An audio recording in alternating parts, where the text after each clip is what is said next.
Hi, welcome to the Forecasting for Success podcast. I'm your host, Dr. Brie. I'm a doctor of psychology, financial educator, astrologer, and founder of Forecasting for Success, a community of people improving their financial literacy to achieve financial independence.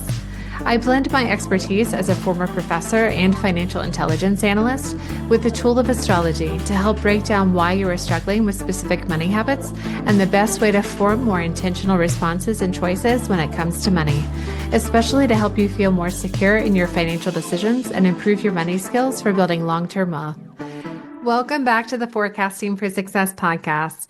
Remember to subscribe, rate, and review the show because your support really helps me and the show continue to do well. You can also sign up to be a podcast guest at forecastingforsuccess.com/podcast. The full transcripts of every episode are also posted to my website, and you can find the link in the show notes of each episode, along with other helpful resources, which includes signing up for my free monthly investing masterclass, where I teach the basics of why and how to invest in the stock market, how to invest even when you're paying off debt, and it includes a live question and answer session and a free money guide at the end. So click on the link in the show notes to sign up, and I'll see you in the next class. My guest today is Jennifer, who is new-ish to astrology and has questions about how the current transits are influencing her natal chart placements. We also discuss her basic investment strategy as a Swiss citizen. So it was a pleasure getting to compare and contrast investing as a European versus many of my American clients. So let's go ahead and get into it. So welcome, Jennifer. Thank you so much for being here today. What would you like a reading about? Hey, well, thank you so much for having me. Well, it will be just all very interesting. I'm an astrology newbie. I don't know. I know my ultra basics, like my sun, my moon, my rising. That's how. But I know I'm aware that like currently we're entering we're having big shifts. Mm-hmm. Especially with Aquarius coming in. Like so I kind of like I know that, and I am a big fan of like Johnny and her horoscopes, and I'm like having the app and I'm always looking. But apart from that, so but yeah, I don't know. It's kind of like what's currently going on. Like I've already seen some like some things come to life that I feel like, oh, okay, I have like more eyes on my work since beginning of the year, Mm-hmm.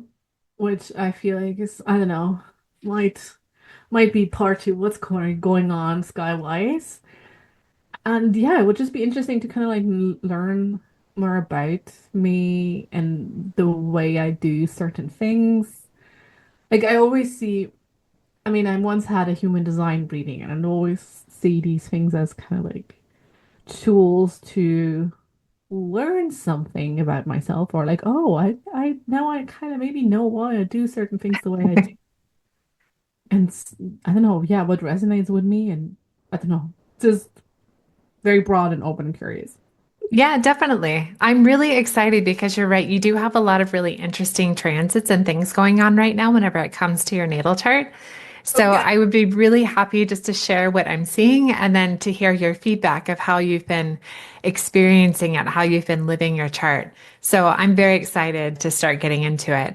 And please let me know if I need to use any plain language if I start speaking, and it's like its own language. Astrology is like its own language. So if anything's not clear, please let me know. Okay, good, We are going to share your birth information for this episode. And so if anyone would like to follow along, your birth information is June 6th, 1984 at 5:01 a.m. in Baden, Switzerland. Yes. Perfect.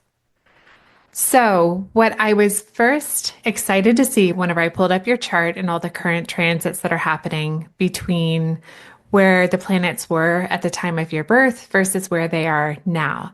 So, we look not only at your natural tendencies, the natural energy, and goals that you have for this life with your natal chart, but we also look at what the planets are doing and how they're aspecting your natal planets. Because this is when we get into certain challenges and opportunities that we all face. What I was really excited to see was that Jupiter is currently in your first house. And your first house represents your worldview, So, how you see the world and how the world first sees you. So, this is like the very first layer of who you are before we get into deeper layers. And the Mm. really good thing about Jupiter being there in your first house is that your natal Venus and your natal Sun are also placed in your first house. So, what this does is Jupiter represents expansion. And so, since your Sun represents your ego and your goals and where you're going in life, and in part, there are other places in your chart where that comes up too, but it can represent a time of really good fortune and an expansion of positive things for you. So it's really important to be very mindful and forward leaning and forward thinking about where you decide to invest your time and energy while Jupiter is hanging out here in this first house with your other planets, Mhm. because it's a really good time for you to move ahead in something that's very meaningful and impactful for you. How long is Jupiter going to stay in my first house? So So like it's I know what the time frame. exactly.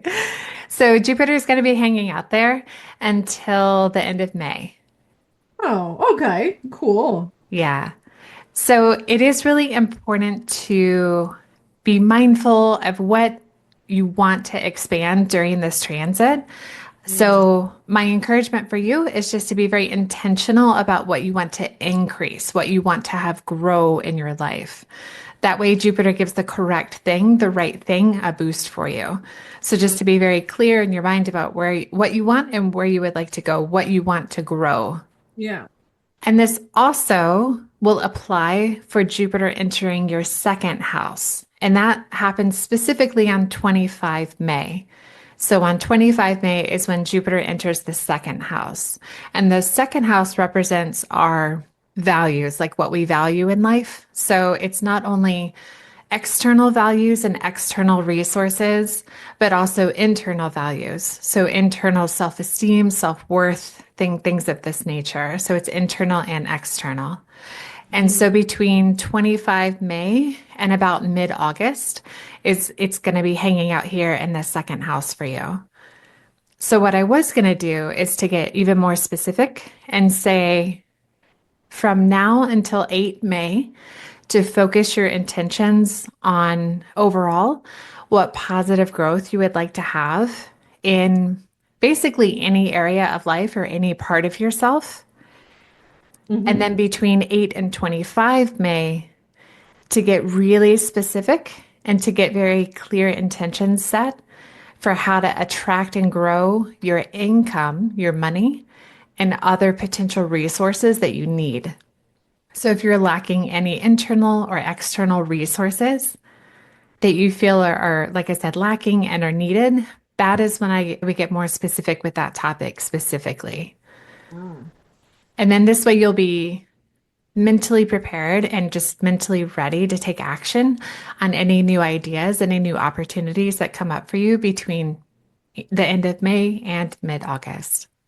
Oh, gonna be an interesting summer then. Yes. And the only word of caution that I have about this, about these transits between through your first and second house, is Mhm. that Jupiter is going to be opposite your natal Jupiter whenever it's in your second house. So during this May to August time period, there will be a moment there where it's opposite your natal Jupiter. Let's see, how do I want to say this?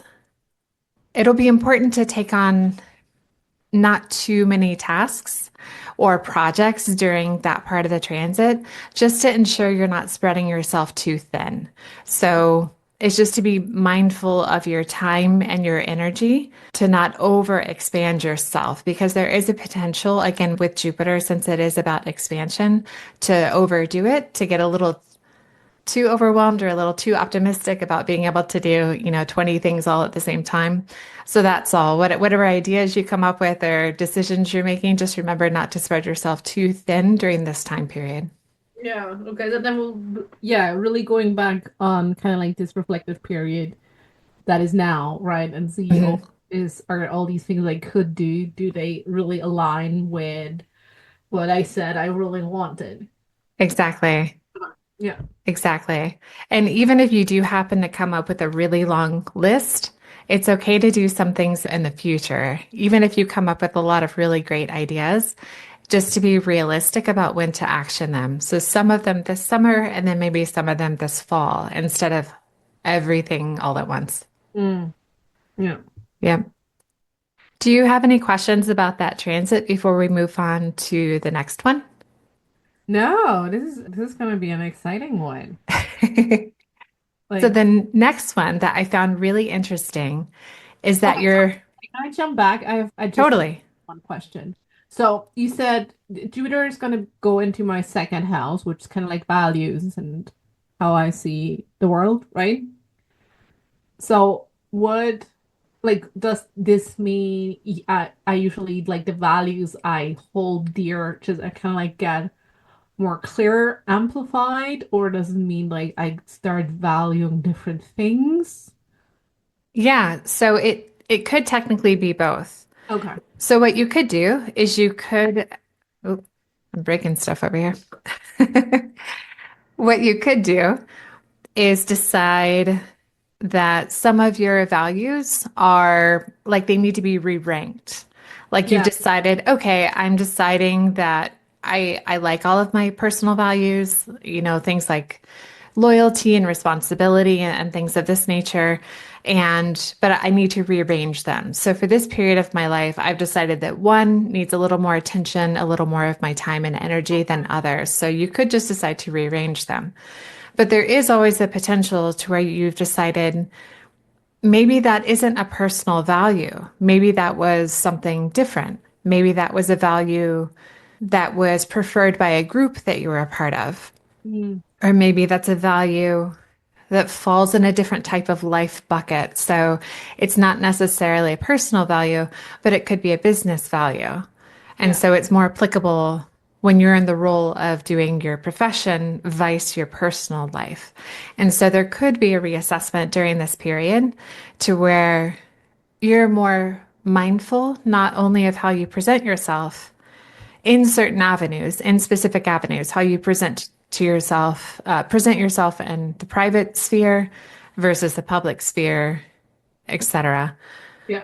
Okay. Or you deciding, hey, I've realized that I value something that I never quite put words to. I have technically a new value that I didn't formally recognize. Mm, mhm. Okay. Yeah, Thank you. yeah, totally. Yeah. Be prepared for everything. Exactly. Okay. So the other transit that I was going to mention that I was really interested to see in your natal chart is that you have Mercury in Taurus and Venus in Gemini. And what this means is these two planets are in something called mutual reception. Okay. This means that their natural signs of rulership are shared. They kind of cross. And whenever this happens in your natal chart, they act as if they're touching. They act as if they're conjunct or right next to each other, Mhm. even though in your chart they're technically not. They're not conjunct, but their energy acts like it because they're sharing Yeah. ownership.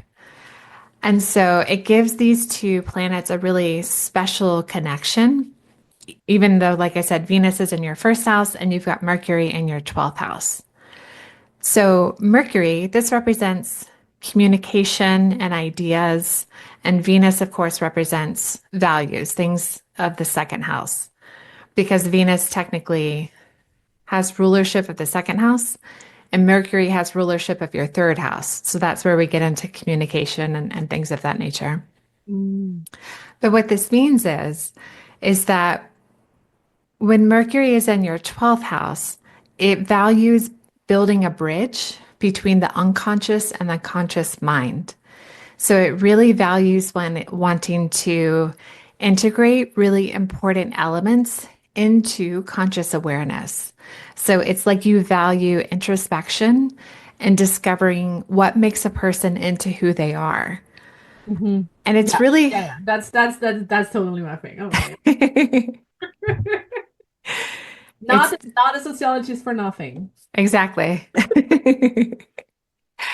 And it's really interesting because with it being in the 12th house, even though you highly value this this blending, this intrigue when it comes to the balance between conscious and unconscious, it ironically can cause you to prefer to keep messy parts of your own self discovery to be very private, even though it intrigues you about other people and you like seeing the process and the growth in others. It's not necessarily something that you want to completely and 100% put out into the world about yourself Mhm. because the 12th house is more hidden. It does represent the subconscious, the unconscious. But overall, it does show that you enjoy the ebb and flow between the unconscious and conscious. That whole ebb and flow is a very fascinating process. Mhm. And it also, the placement can also cause you to really value and trust your intuition. You actually have several placements that show that you have a very high level of intuition, like this unspoken understanding of the world and other people, because not only this placement of Mercury, but also the fact that it shares a mutual reception with Venus. It makes you very talented at identifying not only what you want, but also what other people desire and want as well. So this is a really beneficial placement because it helps you be seen not only as charming, but also resourceful. So it makes you have this natural light, this natural energy to where other people are drawn to you. They want to hear what you have to say. They want to hear your ideas and your thoughts and your experiences because you're not only resourceful, but inspirational. It's really the energy of being inspirational and helpful for others. Mm. And this type of mutual reception between these two planets is also beneficial for the purposes of the second house, because your second house is ruled by Gemini, which gives it another layer of having all of I'm these, layered, bitch. right? It's another layer of just how heavily emphasized Venus and Mercury are in your chart. Mm. Because both of these planets now technically influence what you value and how you both assess and attract resources, to include money, of course, to include finances. So these placements can give you the natural ability to draw money and resources towards you rather than having to chase after it, as some other placements often make people have to do. Mhm. And on top of that, the more knowledge you possess, the more safe you can feel and the more resourceful you can become to ensure what you need. Mm. Because it's a valuing of knowledge, information, communication. All of these things are very meaningful to you, and you also see value in them and what they can do for you at a very intuitive and automated level that a lot of people just don't have the skills or the awareness to do. You're able to do this very, very quickly and make it last. It's very robust and broad. The resourcefulness that you have with things like information and knowledge, the way that you're able to apply it to benefit yourself and others if you so choose. Mm. Yeah, that resonates. Like I am a big advocate for lifelong learning. Like I truly believe you've never learned enough about anything. Yeah.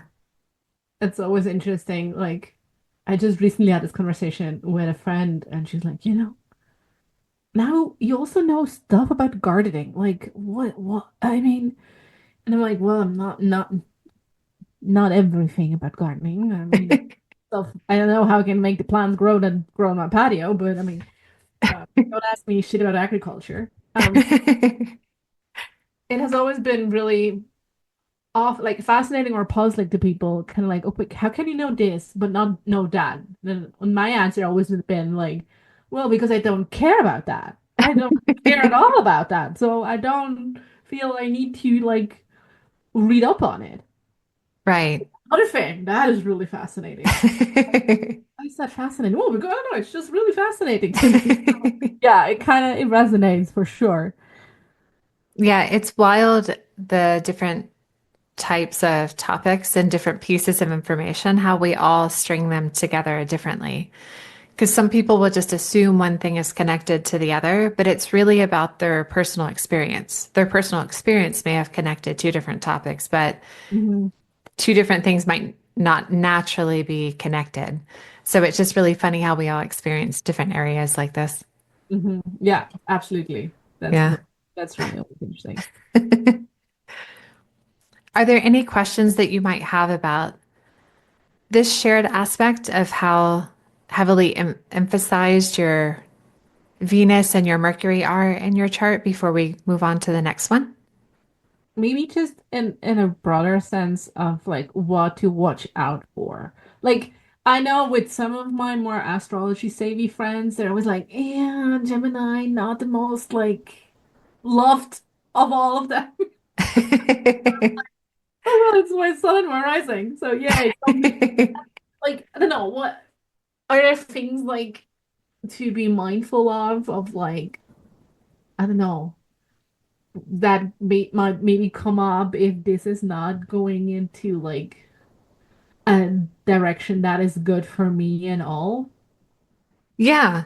So, one of the things that you do have to be cautious of whenever Gemini's involved like this within the second house is the emphasis of acquiring and obtaining knowledge can be preferred above everything else. So it's really important to remember to check in and ground yourself and to have moments of assessing the realism, how realistic your actions are, because it can fall into a bad habit of not wanting to take action. So you just keep acquiring more information, more knowledge, more things, but you don't actually end up doing enough with it. And so, Girl, bye.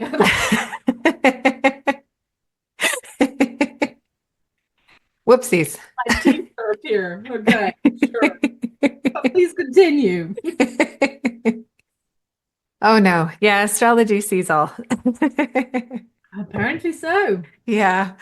So it's at some point we have to show the results of our work. We have to show what the benefit of acquiring all of these pieces of the puzzle were. So at some point we do have to put the puzzles together. So whenever it comes to your resources, it's important to understand and plan ahead if possible of what the line is, where the line is for what's enough Yeah, and say, okay, realistically, genuinely, once I reach this line, this limit, this is enough, and I need to do an explicit action. At this point, at this line, X needs to happen. I have to do X. yeah, And then just be realistic. Are more steps needed? Do I have a second line to where which once that line is reached, it's time to action something else? Because that's Gemini's an air sign. And so it likes to just kind of be off in the ether, just hanging out and looking at things and checking things out. And mhm. so at some point, we got to pull ourselves back down to reality, back down to earth and say, okay, certain things need to happen. So let's move forward. Yeah. Okay. Yeah. Thank you. So I would say that's the most common concern, even though concern is probably a strong word. Yeah. It's Yeah, maybe just something to be mindful of, which, yeah. yeah, I mean, I've definitely been in situations where it's like, and I'm like, okay, we're not gonna do something with this. And sometimes, like, it wasn't really an unconscious decision looking, but and then like on looking back, we're like, oh, why didn't I? And other times it was like a very conscious decision of like, okay, I have this knowledge, I could go and do that, but I won't. Hmm. So it definitely is both. Yeah. Yeah, yeah, exactly. Whenever I do have people ask me questions in the money world, a lot of people get really excited about learning about money and investing and what to do. And then they're very excited about learning more and understanding more. And then they just keep doing research. And then for months, they're just doing research and the research excites them. Yeah. And I often have to check in with people who have a lot of Gemini placements and say, okay, but did you do the thing yet? Did you actually make the investment yet? And instead, they're just really excited just to talk about the investments Yeah. and what they are. Yeah, for sure. And that's not, interestingly enough, and maybe astrology knows why, that's not really like my money world's like scenario. Like I made a conscious decision of you will never know everything about stock markets, for example. Sure. And when I go do stock markets, I need to be okay with this or not. And if not, I'm not going to do it. And if yes, then I need to be able to just kind of like let it go and just do the reasonable, sensible thing for like long-term investing and then just kind of like log off. Yep. And that's also where I'm kind of like not really in a frenzy right now of like, oh, should I buy or sell with the current like climate, blah blah. Like I decided I'm gonna do this. I'm just gonna do it long term. Like I did my basic research of what is sensible, and that's it. Like otherwise, Hmm. I'll probably drive me crazy. Yeah, Then there are exactly. other areas of my life where I'm like, oh, I could do it. Yeah, it's so interesting how the other planets push and pull against where we really drill down into what fascinates us and where the rest of it we're just like, ah, whatever. Yeah, Yeah. yeah, exactly. Then and the money is there's some sort of strong like counter pull of Hmm. reality or something. I don't know. Absolutely.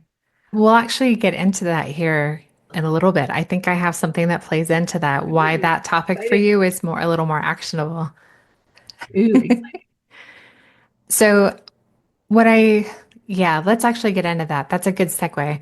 So, what I think I'd like to do is talk about your eighth house because you have a really interesting placement in your eighth house. And Okay. this house represents getting intimate with money. And it also includes the intimacy of other people's money as well.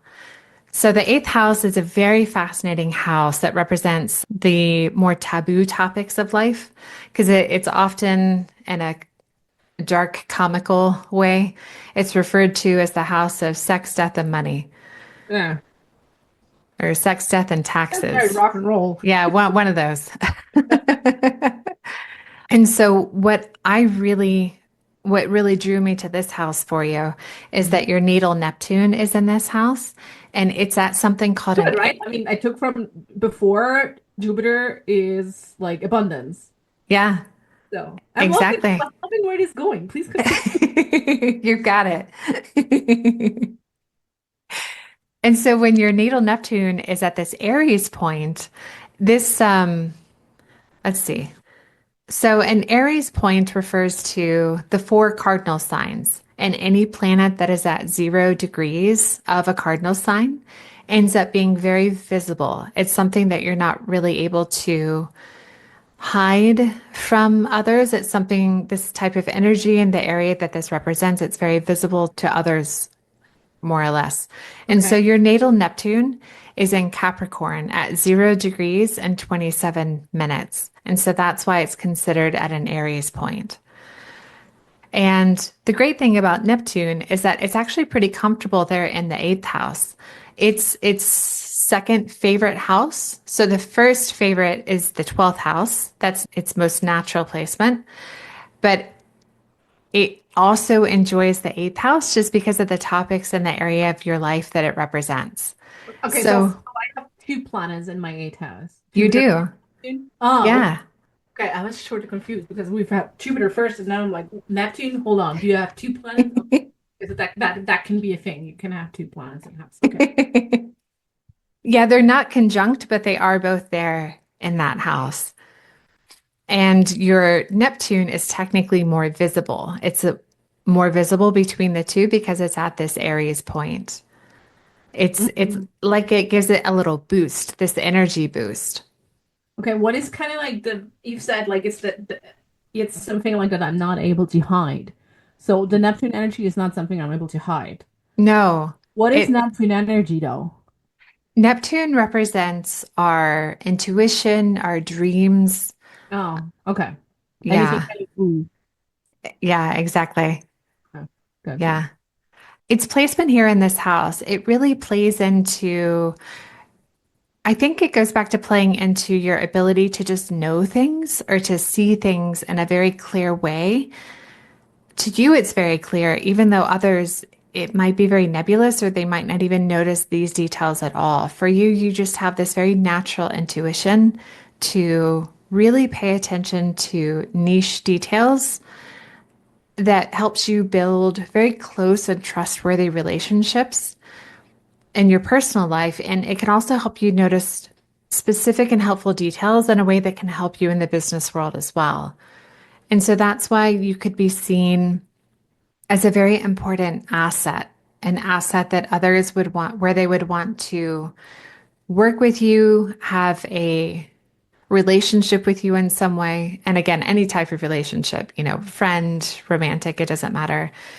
And it also gives you this very unique type of business acumen to where people would want to invest in you. They would want to invest in your capabilities, your ideas, your capacity to build things because you're able to bring down dreams and ideas into the real world. Mm. And there's this layer with a placement like this to where you potentially do have vivid dreams, things that you might have come into your mind, whether that's literally in a dream or daydreaming, or just somehow have a very spontaneous idea that you have this strong need or recognition that this is good, this needs to happen. Mm. And it also plays into this really strong need to know why something's important, to know why something works the way it does, etc. Because this discovery of knowledge is very energizing and it's very invigorating for you because it's like connecting this world, this real world, with what else is out there, what other mysteries might be out there. Yeah. Yeah. Yeah, that resonates for sure. I had always a thing for more, I don't know, occult themes or astrology, tarot, also color energies, like you name it, right? I Hmm. think all of this is very interesting. And it was hard at time, like there was a time when it was really hard to kind of like make sense of this and like my academic background and my Mm. academic training because those two don't necessarily go well, or at least not in a very like traditional academic sense. Yep. Yep. I have a lot of empathy for you because I'm right there with you. I So, have struggled with that so much myself, so I definitely empathize with you. mm, I eventually had to come to a point to where I realized that I really do find this fascinating and I find it helpful. I do really find that it helps people put words to what they're thinking or feeling. yeah. And then it's perfectly fine to action them in other ways that hold, efficacy, for example. They can go to a licensed therapist and seek out efficacious treatment, etc. It's Hmm. not meant to take away from other things. It Yeah, vibes with, exactly. Exactly. It's not meant to take away, it's meant to add yeah. on. Yeah, it's Mhm. certainly not an appropriate replacement for things that have efficacy, but it's not meant to do that in the first place. It vibes with some people and helps some people, and it is fascinating and hopefully there's room for both. Hmm. Yeah, I mean, there's definitely room, there should definitely be room for both, right? Yeah. I mean, it's really not, and I always also say like, if it's not meant to restrict you or like, I don't know, I'm not Yeah. gonna do this thing today because of my, I don't know, Mercury placement today. Like, Yeah. no, well, maybe, but maybe you just also don't want to do it because you actually have to ask yourself why you don't want to do it, right? Like, Exactly. just meeting yourself with the honesty that's required. Exactly. Mm. Yeah. And I also found myself getting burnt out with having to be too robotic because I spent so much time in academia and other professional areas of my life to where I felt like it was really stripping people of their humanity. And I definitely felt like there has to be more to life than only ones and zeros, more, for lack of Yeah, a better term. So, yeah, absolutely, 100% agree. yeah.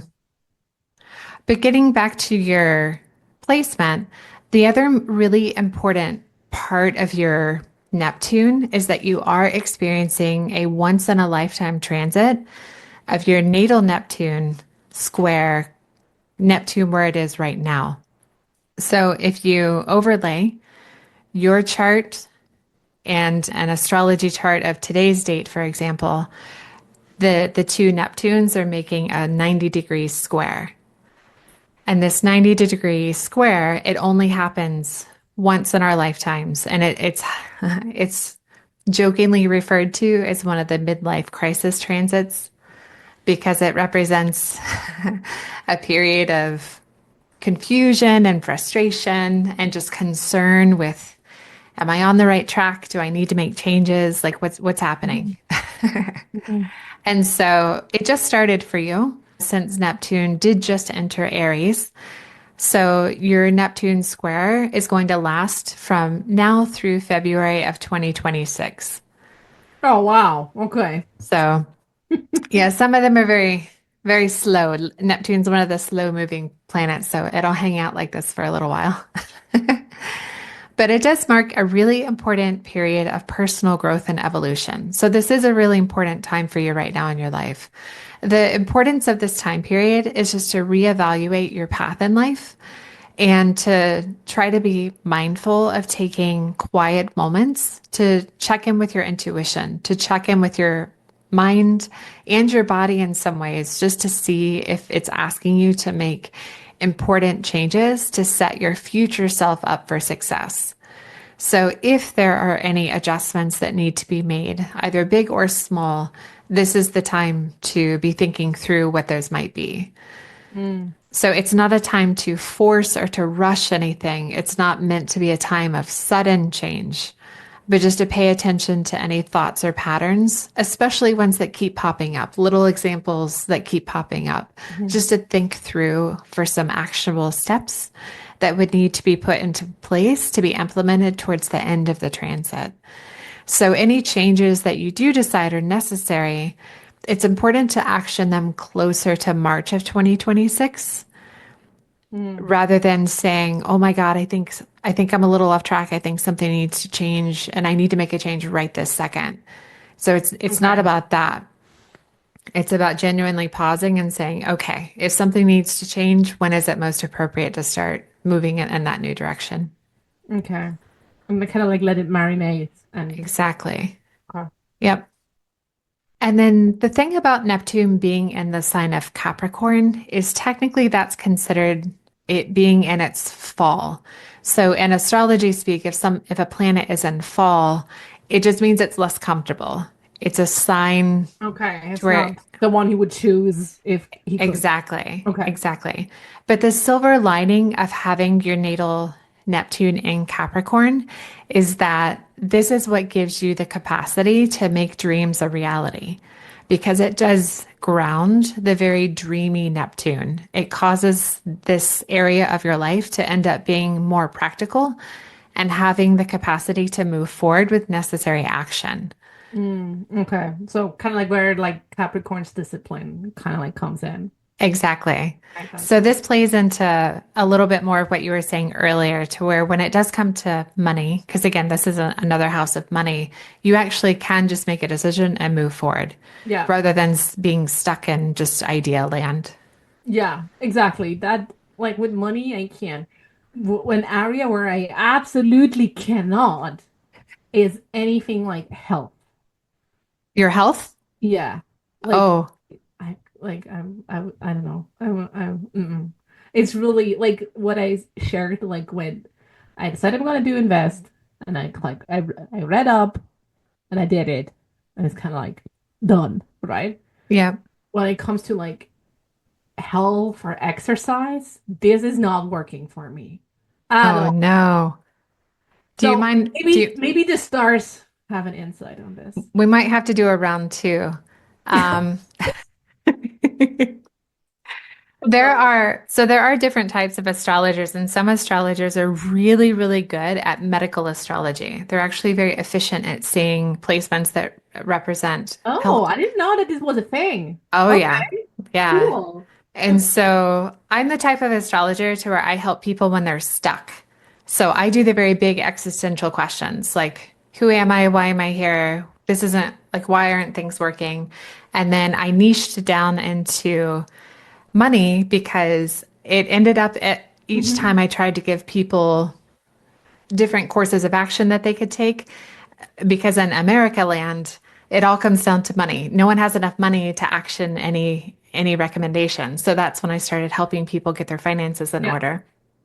So I don't specialize in medical questions, if you will, but your sixth house is the house that represents your health. And your sixth house is very interesting because you have it's ruled by Libra, which is an air sign. So again, this is more about ideas versus action. And you've got three planets and they're intercepted in Scorpio. And when planets are intercepted, it's much more difficult to use their energy. So they're kind of like all blocking each other out. Yeah, it's because intercepted houses are hidden. The energy is hidden. So it takes extra effort to use them and to understand how to implement this energy because they can be secret weapons. If you take time to understand the energies and what the planets are representing and how they feel, for lack of a better word, Yeah. if you're better able to empathize with their placements, then you're better able to use them. Yes, makes So, sense. in theory, once you understand them better, they become secret weapons rather than something that's very difficult and a struggle. Like Yeah, instead of I you mean, struggling just with them, the ability that you can name what's going on, like, will help you. yeah. Yeah. And the planets are Pluto, Saturn, and Mars. Okay. Yeah, I mean, I'm like, okay, Mars is kind of like action taker. Go do it. Right. And so then I'm like, okay, then interesting that this is really not working in like my house of health. No, because it's like Mars. Let's see. I've got a picture. Let me see if I can get it out. Uh-huh. Okay, let's pretend that you needed to exercise as a car. So you need to drive the car to the end point. So that distance of you driving the car is you exercising. Yeah. Mars is the planet that represents action. It represents doing your physical body, your health, etc. So Mars is the one that should be driving that car. But you've put a blanket over his head and you've told him, get on the Autobahn. I need you to go 120 right now. It's very important. We're sprinting today. Go. But you put a blanket over his head. Clearly, Clearly he's yeah, he's that's not going not to end well for in the anyone. capacity. No. So, so this would definitely take some time to figure out what we need to do to tell Mars, I need you to take that blanket off your head so that I can exercise and take care of myself. Yeah, okay. Yeah, okay. I see where the follow-up call is coming in. Yeah. Yeah, no, it was just a very interesting observation. Like, I mean, feel free to spill more secrets on how I can attract the most money most effortlessly. All right. Let me put that away. Just hire a personal trainer who takes a blanket off Mars's face and be done with it. Uh, you know what's really funny is that sometimes I see placements and charts and I'm like, oh, that would be very interesting to talk about. That was one of them when I saw those three hanging out down there. Yeah. Okay. Yeah. So mental note to myself. Okay. Pluto, Saturn, and Mars need to investigate. The trio infernale need to investigate. Yes. Okay. But yeah, I agree with you. We can let me see if I can get my head back in the game and then we can talk about money. All right. We're jumping back and forth. Yeah. Alrighty. So yeah, we talked about your Neptunes. Neptunes are good to go. All right, let's get into these finances and also hear more about your experiences and see if you have any questions when it comes to the more mundane financial piece. Yeah, please. So, although I wish I knew how to make vast amounts of money very quickly and easily, I have yet to discover this. Yeah, I mean it's our modern sorcerer like philosopher's stone, right? I mean, we all want to know that. Like Yeah. I know for me it works when I don't chase, right? When I just be in my lane, do what I like Yeah. doing, and then it comes. But again, this is not like super reliable, right? So I'm like, how can I make it more reliable? But then again, no, bitch, that's not the point. But like, it's yeah, so this is something that I still struggle with is kind of like the whole untangling of worth not equals output, right? Like Mm, we're so trimmed done doing more, like for getting more, which is kind of like not healthy, not good for us or anyone. Um, so yeah, I'm really also working. Oh yeah, constantly working, kind of like untangling that, and it has hmm gotten better for Okay, sure. that's good to hear. That's really good to hear. Because you're right, it's really hard to assess long term what is enough. Like, am I doing enough action in the present to make sure that I have enough in the future? It is really difficult to make that assessment over very long periods of time. Yeah. Yeah. So I do know and understand how to take those actionable steps and invest in the stock market to build long-term wealth. And access to understanding this type of information, this type of knowledge of like the basics of how to be an investor in a sustainable way, again, not in a risky way. Yeah. It does seem to be missing or unknown for a lot of the Europeans that I work with. But the reasons for this are different compared to my American clients because for Americans, investing is basically a requirement if Americans hope to retire one day. Mm. But for Europeans, investing could be viewed, again, depending upon the country, et cetera, it could be viewed as something like a bonus or a nice to have in order to increase their wealth and even potentially retire early. That is a legitimate possibility. Yes. So in both locations, it does hold value. It does hold importance for Europeans, but it seems to lack the same level of urgency or criticality compared Yeah, to for the sure. Americans that I work with. Yeah, makes sense. Yeah, so I did just want to ask, what is your experience though with either learning about investing or hearing about how to invest just from that European perspective?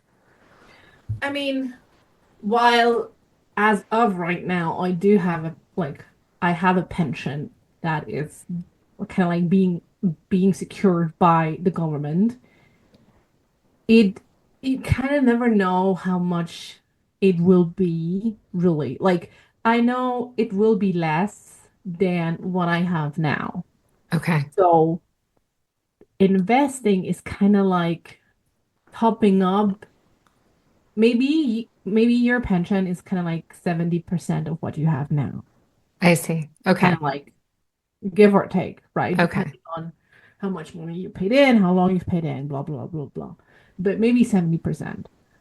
And again, don't come for me for numbers, maybe it's less or more, I don't know. But like but anyway, like my stock investments are kind of like to fill the top up between those 70% that I have that I know I'm gonna have if all going well, and like the lifestyle I have now. So I don't kind of like need to drastically reduce lifestyle once Mhm. I stop working.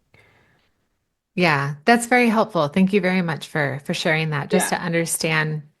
So would I get by with 70% of it? Yes.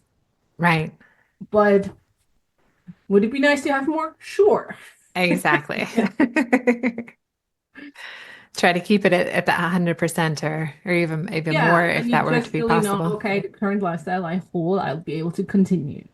Exactly. Yeah, and that's really important because there is an assessment that's made that you might need a little less just because the process of working does cause us to spend money. And so, in theory, there are some expenses that go away when we truly retire.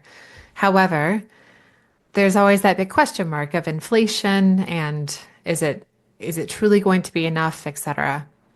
Yeah, and So, your health is really bad and you need extra money to take care of yourself, or your health is really good and you're like, let's go travel or let's go yeah, do, I don't know, fun stuff with the grandkids if there are any around, right? Like exactly. you have So, to all of find these some are of question us. marks.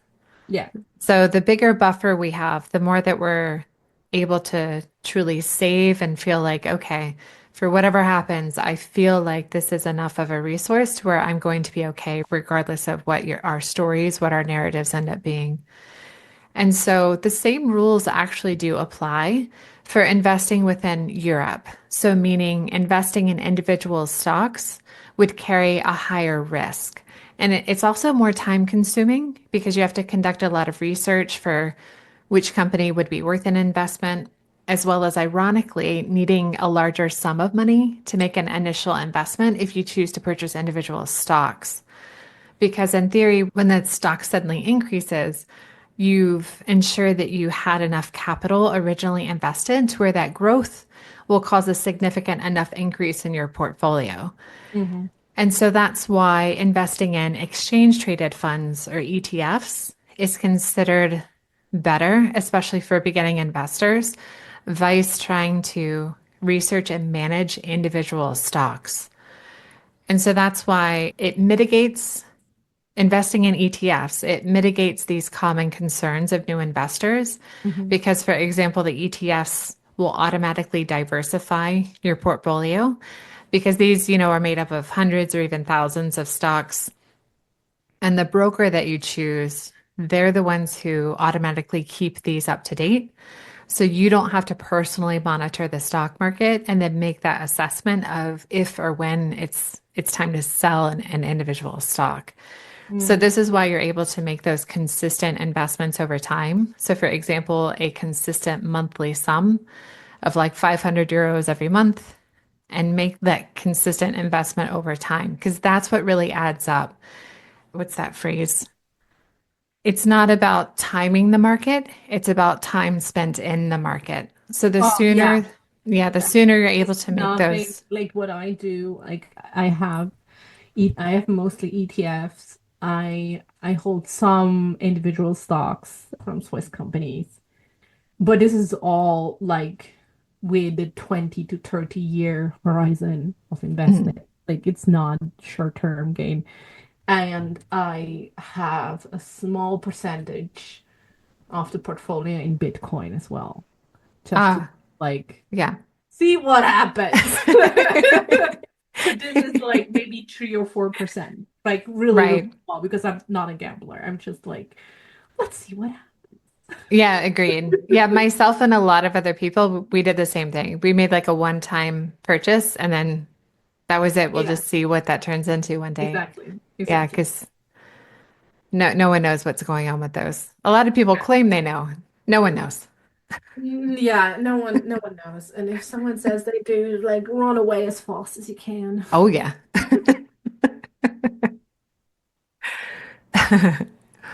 So you were saying that you have individual stocks that were past investments, or did you say that you had ETFs? I have mostly ETFs, but I also Okay. do have some individual stocks Okay, great. by like very solid Swiss companies where I'm like, they'll be around. Yeah, So yeah. Yeah, exactly. I think that's what's frustrating for a lot of people is that we would feel better in the immediate term to see that number balloon very quickly, because then that would give us a very safe, secure feeling to know, like, okay, I've made an investment and now I've got, hundreds of thousands of extra dollars and I know I'm going to be okay.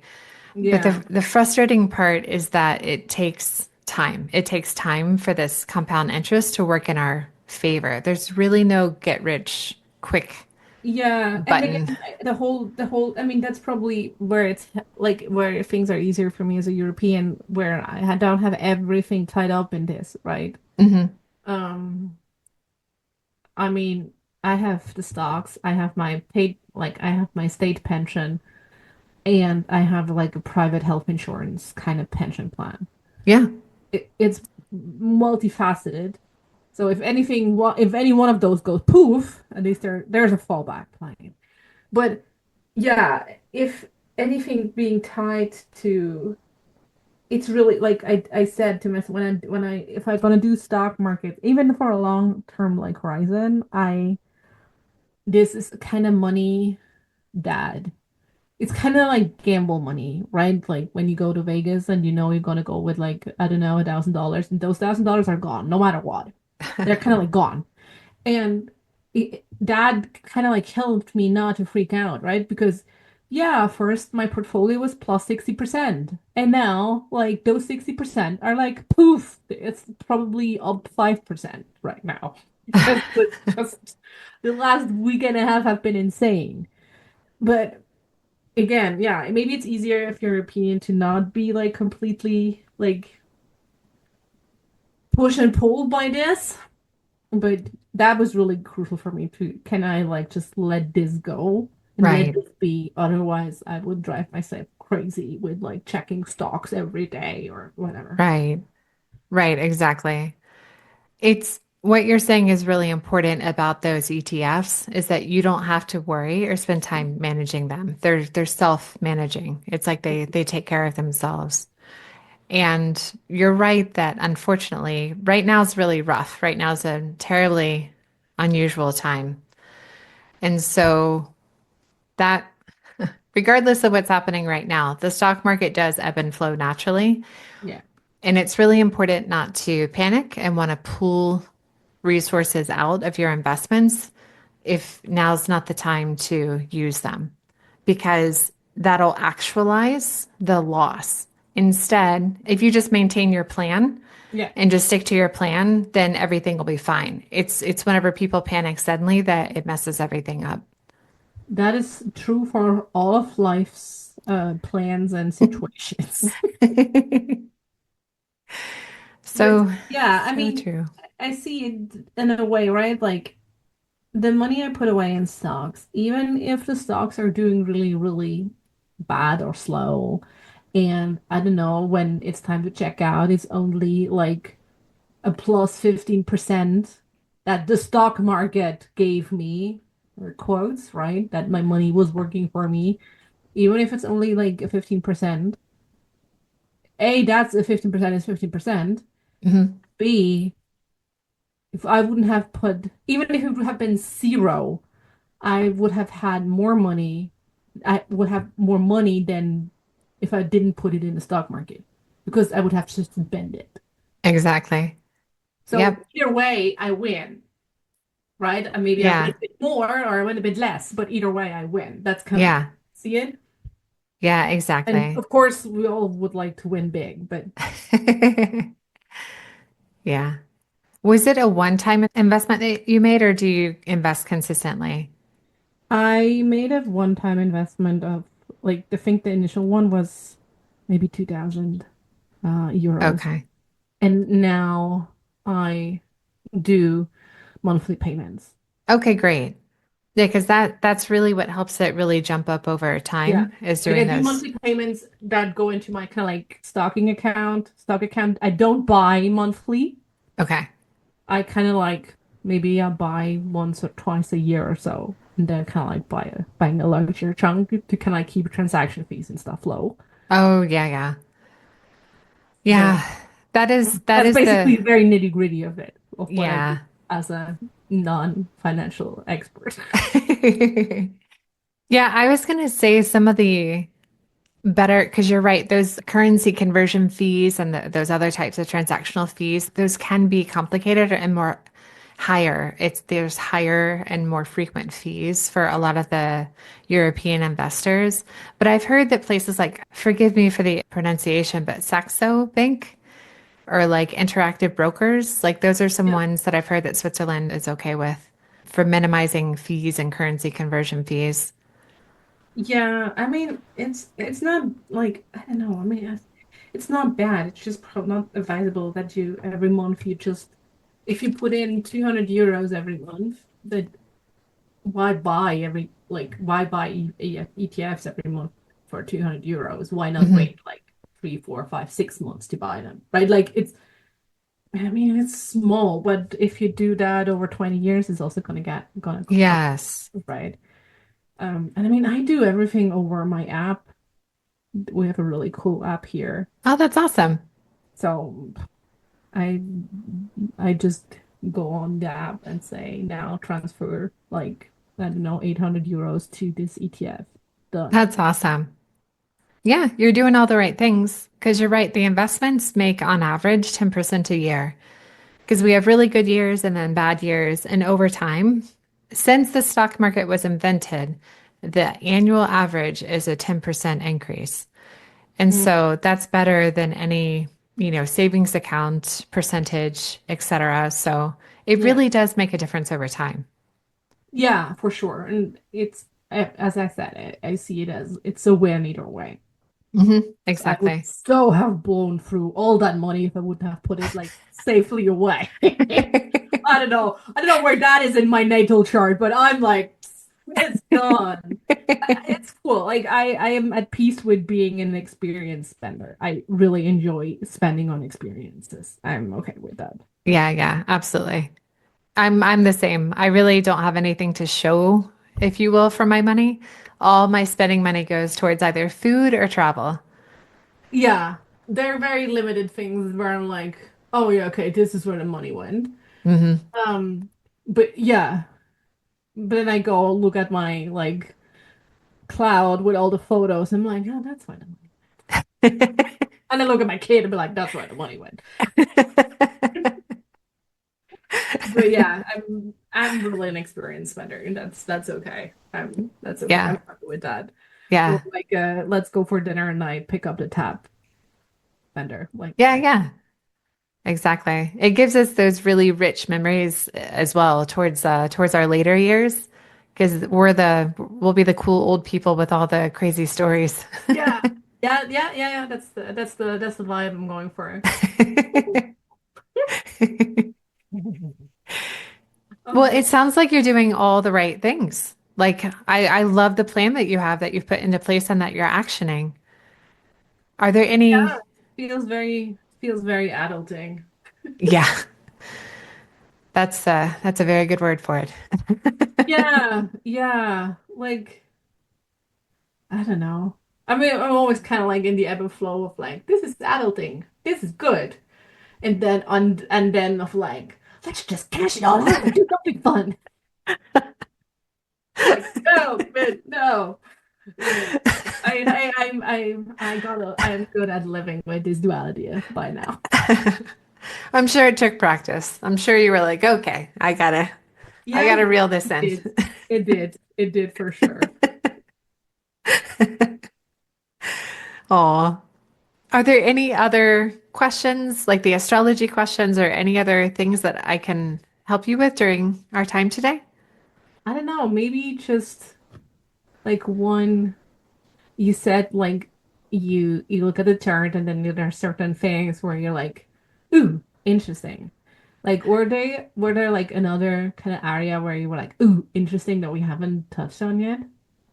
That's a really good question. You did just finish your Pluto square Pluto transit, and that's another really critical transit for it's possible that we experience something being taken away from us in order to make room for something new.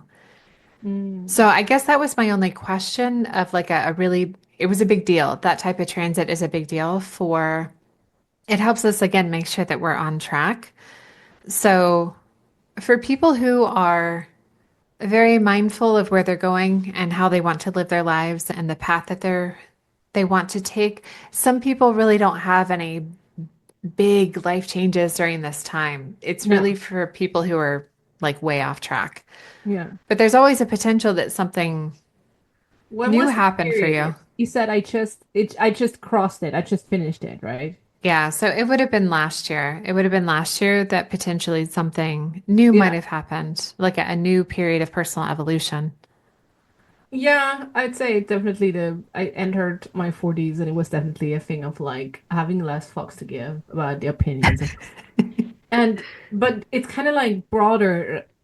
I think it was like 3 years ago where like a lot of things started to shift after I gave birth to my son in Mm, 2019 and then really 2022 I'd say onset of 2023. Yeah, around that. That was really when a lot of things really shifted and I ended like a lot of relationships, even really close relationships Hmm. of like, nah, we're not gonna do this. So yeah, it feels like there has been a lot of shit going down the past couple of years. So I'm kind of like, ooh, okay, I'm gonna let's see what let's see what this kind of like prepared me for. Okay. Yeah, that makes a lot of sense because where Pluto is now, it's also right at the top of your chart. And that's another very visible part of your chart. So it represents our reputation in the world. It also represents your profession, like your long-term profession and your career and what you're known for. And Yes. so it makes sense why you'd want to revolutionize how you engage with others and make room for things that would be better for you. Yeah, and I was also like faced with decisions of like, okay, who can I live with me if I just let this slide or not? Mm, And there were some instances where I'm like, no, I cannot. Like, I have to end this relationship. Like, this is mm, not this. I cannot bring this together with how I see the world and with my values. So yeah, this definitely resonates. And I'm like, I think it's okay if we have some smoother waters ahead of us for a short period. yes, it would be nice to get a break. It seems Yeah, like things are always happening.